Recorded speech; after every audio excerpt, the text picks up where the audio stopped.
Oké, most Canva-val fogunk egy tömeges posztot elkészíteni, AI segítségével. Az AI-nak leírtam, hogy 25 darab bátorító posztot csinálni az influencereknek, ezt a 25-öt összeszedi, és ezt kimásolom, Excelbe át kell raknunk. Itt figyelni kell, hogy néha az AI-ból kimásolt tartalmaknál egy-egy sort kihagy, ezt lehet tömegesen is kitörölni, de most én ezt egyesével fogom megtenni, de ezt nem szeretném végigmutatni. Igazából simán törlöd egyesével, hogyha mondjuk több posztot szeretnéd csinálni, én nem ajánlom, hogy egyesével csináld. Itt már ki is töröltem. Fontos, hogy CV file-ban mentsd el ezt a sheetet, elneveztem valaminek, lementettem egy olyan helyre, amit meg is fogok találni. Itt emlékeztet arra, hogy megváltozhatnak a fájlnak a tulajdonságai, de ez most ránk nem vonatkozik.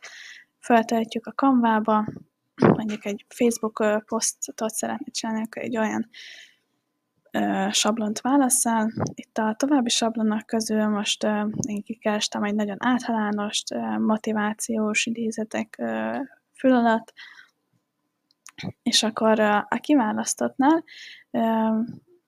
itt az alapot lehet még módosítani, én beírtam a saját cégem adatait, azt kitöröltem, és akkor itt az alkalmazás fül alatt lehet a tömeges létrehozásnál, figyeljünk, hogy nem a munkalapoknál, mert te nem ez alapján fogsz dolgozni, hanem az adatok feltöltésénél kiválasztod a tiédet, és már majdnem kész is vagyunk.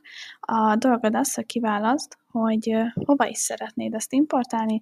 Ezt úgy tudod megtenni, hogy jobb klik, és adatok csatlakoztatása, itt kiválasztod, folytatás, és itt már be is hozza azt az összes idézetet, amit mi lementettünk, létrehozás, és itt megtévesztő, mert azt írja, hogy egy dizájn létrehozva, itt nem fogja mutatni, tehát nem egy dizájnt hozott létre, hanem mind a 25 darabot.